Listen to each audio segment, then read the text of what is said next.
자, 반갑습니다. 흑입니다. 요즘에 원달러 환율이 진짜 미친듯이 오르고 있죠. 원화 가치가 땅에 떨어지고 또 지옥으로 가는 게 뭐 어디 달러를 융통해야 되는 수입업자들이나 아니면 미국으로 유학 보낸 학부모님만의 이야기가 아니라는 점이 굉장히 무서운 사실인데, 그 이유는 여러 나라 환율을 찾아보면 달러 대비 원화 가치만이 땅에 떨어지고 있는 게 아니라 유로화, 중국 엔화, 영국 파운드, 호주 달러, 심지어는 한동안 야 엔화가 진짜 싸다, 일본 여행 완전 거저다 라는 이야기가 무색하게 원화 대비 엔화 가치마저도 오르면서 와 진짜 이건 특정 두 나라 간의 문제가 아니라 한국 돈의 가치 원화가 정말 땅에 떨어졌구나, 정말 많은 국민 여러분들이 굉장히 걱정하는 눈초리를 보내고 계시죠. 사실 한국인 하면 뭡니까? 명품에 사족을 못 쓰는 민족, 며칠 연휴만 생겨도 휴가까지 잔뜩 붙여서 해외여행을 2번, 3번이나 가는 호탕한 민족, 돈을 잘 쓰는 호탕한 민족. 마치 일본이 80년대 후반까지만 하더라도 국민들이 정말 돈을 잘 썼다가 이후 20년, 30년 또 지금까지도 여러 수입 물가나 에너지 가격, 전기세는 오르는데 가처분 소득은 끊임없이 줄어드는 나라, 그런 가난한 국민이 왠지 앞으로의 한국이 될 것 같아서 정말 많은 분들이 걱정하고 계시죠. 오늘은 많은 분들이 걱정하고 계시는 원화 가치에 대해서 이야기해 볼 거고요. 또 개인의 입장에선 어떻게 거스를 수 없다는 이런 추세 속에서 살아남을 수 있을지 한번 또 재미나게 이야기해 볼 수 있도록 하겠습니다. 자, 최근 있었던 정말 충격적인 뉴스였습니다. 아마 많은 분들이 관세 25%? 좀 아쉽긴 한데 그래도 일단 협상이 일단락 됐으니까 다행이다. 뭐 투자금은 뭐 이거 3,500억 투자해? 그거 뭐 트럼프 때 다 집행할 수 있겠어? 적당히 하다가 대통령 바뀌면 유야무야 넘어가겠지 뭐 라고 저나 또 많은 분들이 생각하셨던 것 같은데, 야 트럼프가 우리나라한테 엄포를 내었습니다. 한국 대미투자금 3,500억 약속한 거? 이 액수는 바로 선불로 내놔야 된다. 선불로 내놔야만 관세가 50%, 70%가 아니라 기존에 약속했던 25%를 이행해주겠다 라고 이야기를 했습니다. 경제뉴스를 좀 보신 분들은 이 돈이 정말 어마어마한 돈이라는 걸 한눈에 눈치채실 것 같은데요. 바로 우리나라가 가지고 있는 외환 보유액 전체가 4,100억 달러라고 합니다. 심지어 이것도 현금이 아니라 국채와 같은 단기간에 현금화하기 조금 어려운 그런 달러 표시 자산으로 가지고 있기 때문에 한국 입장에선 이걸 사실상 지불하기 어렵다고 보는 시각이 다수인 것 같고요. 또 심지어는 일본은 해줘놓고 한국은 통화 스와프 체결이 몇 년 전에 만료가 되고 또 연장이 안 되고 있기 때문에 와 이거 정말 어떻게 지불해야 되나 그런 의심의 눈초리를 보내고 있고, 정부 당국이 외환시장에서 원화를 주고 또 달러를 마구 사들여야 될 수도 있는 처지에 놓여 있다 보니까 단기적으로 고시된 원달러의 환율이 적어도 단기적으로는 지속적으로 올라가고 있는 모습을 보여주고 있습니다. 앞서 말씀드렸던 것처럼 요즘에 다달이 달러로 결제해야 되는 수입업자분들이 진짜 요즘 울상이라고 하는데요. 그나마 그런 기업분들은 어떻게 은행에서 환해지라도 했었을 수 있지 개인들은 정말 죽어나는 것 같습니다. 주변에 미국으로 유학을 보내신 분들이 계신데 제가 학교를 다닐 때만 하더라도 1년에 유학하는데 중고등학생은 한 5천만 원, 대학 학부생은 한 1억 원 정도를 이야기를 했거든요. 그런데 요즘에는 미국 내에서 물가도 정말 많이 올랐고 환율이 진짜 컸죠. 정말 한 4년, 5년 만에 25%에서 한 30%까지 원화 가치가 떨어지다 보니까 요즘엔 자녀 한 명을 미국에 학부 유학을 보내려면 1년에 1억이 아니라 거의 2억에 가까운 돈이 든다. 재벌집 자제 아니면 못 보낸다. 그렇게까지 이야기하시는 분들도 계시다고 합니다. 특히 단기적으로는 이렇게 1,400원 위로 올라간 원달러 환율이 쉽게 내려오지 못할 거라고 이야기하시는 분들이 굉장히 많은데, 그렇게 생각하시는 분들의 가장 큰 이유는 아마 기억하실 겁니다. 원달러 환율이 정말 미쳐서 1,470원을 뚫었었죠. 그런데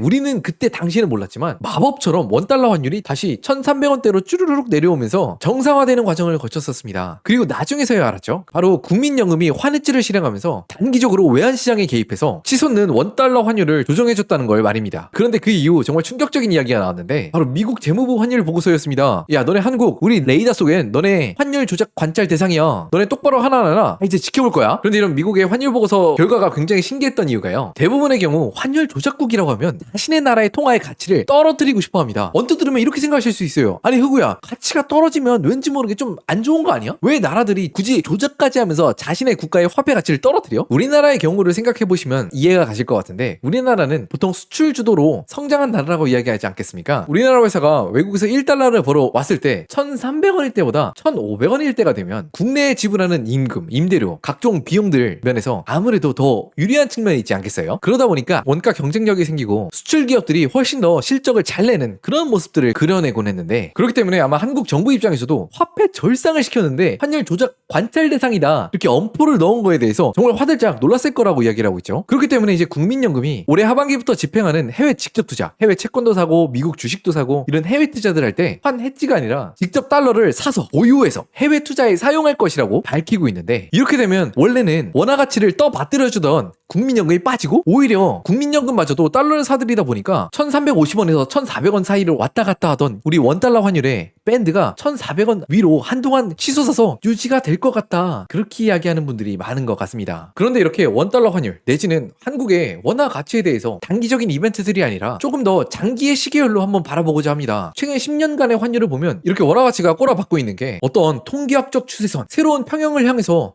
성큼성큼 다가가고 있는 정말 무서운 생각이 듭니다. 근데 주위에서 이렇게 많은 분들이 이렇게 휴지 조각이 되어가고 있는 원화 가치에 대해서 크게 걱정을 하시는 이유가 뭘까요? 앞서 말씀드린 것처럼 수출 위주로 잘 나가고 있는 한국의 대표적인 기업들은 원화 가치가 땅에 떨어질수록 수출이 오히려 잘 되고 또 실적이 좋아지는 긍정적인 측면이 있을 수 있다는 말씀을 드렸었습니다. 물론 모든 회사가 그런 건 아닙니다. 원화 가치가 떨어지면 그대로 또 석유를 사와서 재가공을 해야 되는 석유화학 업계나 아니면 5년, 10년치의 환해지를 이미 은행과 계약을 한 그런 회사 같은 경우에는 크게 이득을 볼 수 없는 구조의 사람들도 있죠. 그런데 문제는 이렇게 기업의 입장이 아니라 원화 가치가 떨어지면 우리 국민들의 대부분은 우리가 받는 월급 혹은 자영업자 같은 경우에는 수입 대비해서 우리가 놀거나 먹고 마시거나 아니면 생존에 필요한 우리의 가처분 소득이 줄어들 개연성이 굉장히 높다는 데 있습니다. 이렇게 5년, 10년간에 걸쳐서 원화 가치가 떨어지게 되면 국민들은 어떻게 될까요? 우리가 수입해오는 온갖 재화들, 소고기, 원두, 석유, 또 전기세 이런 물가들이 빠른 속도로 올라갈 수밖에 없겠지요. 가뜩이나 천연가스 한 모금 안 나는 우리나라 같은 경우에는 자국 화폐 가치 하락이 물가에 미치는 영향이 정말 직방이라고들 많이 말씀하십니다. 아주 잠깐 흑우스토리 채널 영상 제작을 후원해주신 비교원을 소개해드릴게요. 아마 오며 가며 이런 문구 어디선가 한 번쯤 보셨을 거예요. 인터넷 바꾸시면 최대 몇십만 원을 드려요. 그런데 저같이 의심 많은 사람들은 아니 무슨 세상에 어떤 사람이 돈을 거저줘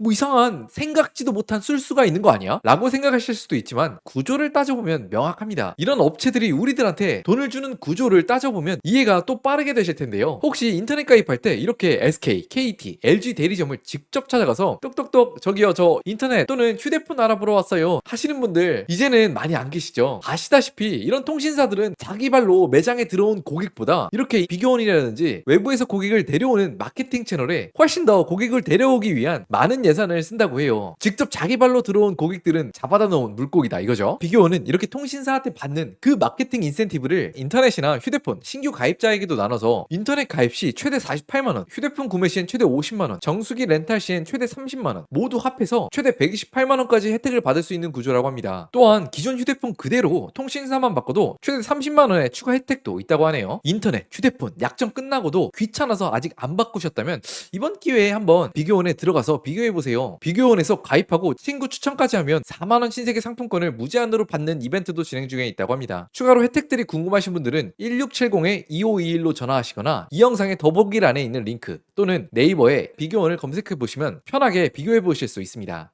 참고로 흑우스토리 채널을 보고 전화했다고 말씀하시면 저희 흑우스토리 채널 시청자분들만을 위한 한 가지 추가 혜택을 더 드린다고 하니까 잊지 마시고 꼭 말씀해주세요. 한국이 약 25년에서 한 30년의 시간차로 일본의 모습을 따라간다. 이런 말씀 너무나 이제 많이 들어서 너무 뻔한 클리셰처럼 느껴지실 것 같은데요. 그런데 어떤 말이 클리셰가 됐다는 건 또 나름대로 이유가 있죠. 일본의 모습을 한국이 지금껏 너무 잘 따라온 것도 사실입니다. 또 정확히 일본의 국민들이 더 늙어가고 경제 성장 동력이 꺼져가면서 또 정부가 확장 통화 정책을 쓰면서 실질 엔화 가치가 쭉 바닥을 기었습니다. 그렇다 보니까 예전엔 일본인들이 해외 나가서 돈도 펑펑 쓰고 명품도 턱턱 쓰는 그런 민족이었는데 이제는 전 국민의 17%밖에 해외 여행을 갈 수 있는 여권을 보유한 사람이 없고 또 전 세계에서 야 일본 물건들 왜 이렇게 쌉니까? 서비스들 왜 이렇게 저렴합니까? 외치며 일본을 하도 많이 방문해서 관광 공해로 고통을 받는 모습이 바로 일본이었습니다. 저는 개인적으로 왠지 우리 미래가 될 것만 같아서 정말로 무서운데요. 아마 경제 뉴스에서 굉장히 많은 국민들이 관심 있게 지켜보셨을 것 같습니다. 전 세계를 선도하는 강대국 또 선진국이라고 생각했던 프랑스가 IMF 구제금융을 받는다고? 노동의 생산성은 떨어지고 정부는 세금을 감세하고 복지는 어마어마하게 지출을 하게 되면서 GDP 대비 국가 부채 비율이 무려 114%다. 이렇게 되면 나중에 국가는 도저히 자신들이 발행한 국채를 갚을 수 없을지도 모른다 라며 파산 신청을 하고 IMF에 구제금융을 신청해야 되지 않을까? 그런 이야기까지 나오는 이야기가 있었는데 여기까지만 들으시면 야 프랑스 애들은 진짜로 막장이구나. GDP 대비 부채가 114%라고? 한국은 아직 47%, 50%밖에 안 되는데? 라고 생각하실 수 있지만 이런 측면이 있습니다. 사실 프랑스는 굉장히 빠르게 산업화가 진행이 되고 또 한국보다 인구 구조가 20년에서 30년 정도 빠르게 고령화가 시작되었습니다. 2025년 기준으로 전 세계에서도 가장 고령화가 진행된 국가 바로 프랑스죠. 물론 젊으셨을 때 열심히 세금을 내시고 하셨겠지만 몸이 나이가 들고 하다 보면 나라에 내는 세금보다는 국가를 통해서 여러 복지비나 또 연금 잔금과 같은 재정적인 부담이 되는 것은 사실입니다. 그런데 무서운 점은 아직 프랑스보다 훨씬 더 고령화가 진행되지 않았지만 20년, 30년 후엔 무려 일본에 이어서 2등 혹은 이것도 한국이 제쳐서 1등의 초고령 사회가 될 거라는 한국의 모습이 어쩌면 프랑스보다 상황이 더 심각해져서 국가가 지는 말도 안 되는 부담이 오히려 한국에선 더 큰 핵폭탄 문제로 다가오게 될 수도 있을 거라는 불안감이 드는데, 사실 프랑스가 왜 이렇게까지 왔습니까? 세금을 더 걷자니 국민들이 반대해서 국민들이 들고 일어나고, 또 한편에선 빠른 은퇴, 더 많은 연금을 극렬하게 원하니까 정치인들이 그걸 막을 방도가 있었나요? 그런데 이 모습 왠지 한국에서 10년, 20년 후에 훨씬 더 강한 강도로 일어날 것만 같기도 하죠. 어쩌면 이미 시작했는지도 모릅니다. 많이들 들어보셨겠지만 한국의 재정 같은 경우에는 코로나 이전까지만 하더라도 굉장히 탄탄하고 다른 선진국 대비해서 부채의 비중이 굉장히 덜한 나라다, 그런 이야기를 들었었는데, 코로나를 기점으로 국민들에게 돌아가는 여러 각종 지원 혜택이 확 늘게 되면서 국가 부채 비율이 굉장히 많이 늘어나게 되었죠. 하지만 세상엔 공짜가 없습니다. 정부는 이런 돈을 충당하기 위해서 우리나라 국민의 세금을 더 걷어 금배지 날라가고 당장 자리에서 내려와야 되죠. 지난 몇 년간 너무나 편하고 간편하고 국민도 좋고 관리, 또 여당이나 야당이나 너무나 좋았던 방법은 그냥 통화 확장 정책이었습니다. 국채를 더 많이 찍고 국민들에게 더 많은 돈을 주어주니까 너도 좋고 나도 좋고 완전 좋은 시대였죠. 어차피 후폭풍은 나중에 10년 후, 20년 후, 30년 후에 젊은 세대가 질 테니까요. 얼마 전에 있었던 설문조사였습니다. 소비 쿠폰 효과 긍정적으로 보는 국민들이 전 국민의 65%, 또 지속해야 된다고 보는 국민들이 59%였습니다. 한국의 통화 확장 정책들은 앞으로 최소 몇 년 동안은 지속적으로 진행이 될 것만 같고요. 사실 개인 입장에서 이렇게 많은 국민들이 선택하고 결정한 그런 정책들을 바꿀 수 있겠습니까? 단지 이제 한국은 그런 메타가 돼가는 것 같습니다. 각자 도생의 메타. 비가 내리고 우박이 내리면 어떻게 비를 못 내리게 하고 우박을 그치게 하겠습니까? 얼른 최대한 안전할 수 있는 동굴을 찾아서 도망가야겠죠. 많은 경제학자들이 단기적인 환율의 흐름을 예측하는 건 너무나 외부 변수들이 많기 때문에 무의미한 이야기다 라고 이야기하는 건 사실이지만, 한편으로는 장기적인 환율은 어느 정도 국가가 더 성장하고 더 발전하는 그런 생산성 향상에 굉장히 강력하게 의존하고, 또 국가의 신용도와 밀접한 연관이 있다고들 이야기를 합니다. 근데 장기적인 강한 성장, 국가의 신용, 이렇게 통화 정책을 확 피는 나라에서 물론 한국이 잘 돼야겠지만 그저 일개 방구석 유튜버인 저 흑의 입장에선 둘 다 정말 쉽지 않은 이야기인 것 같고요. 우리 개인들의 입장에선 이제는 진짜 원화 가치가 하락하는 시대, 어쩌면 1,400원이 아니라 1,500원, 1,600원을 대비해야 되는 그런 시대가 오지 않을까, 그런 생각을 좀 하고 있습니다. 자, 어느새 또 2025년이 다 가는 추석 연휴가 다가왔습니다. 그동안 연휴만 되면 우리나라 국민들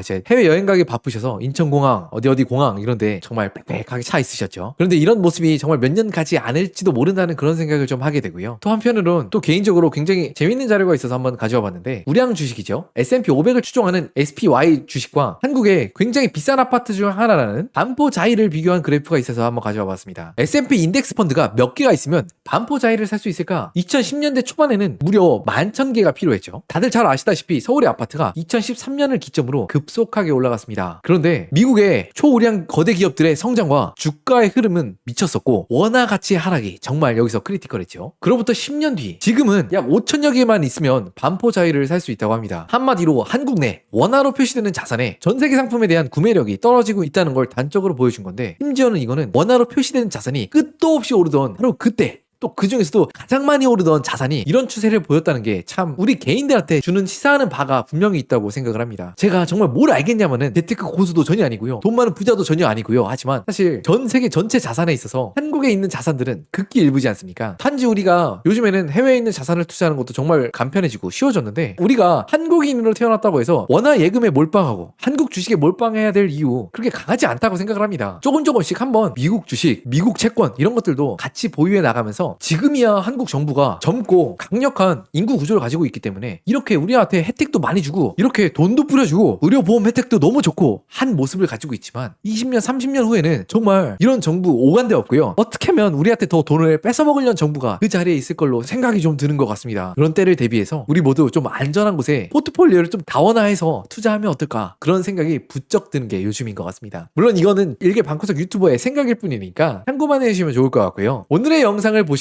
어떤 생각이 드셨나요? 아래 댓글창에 편하게 여러분들의 생각을 남겨주세요.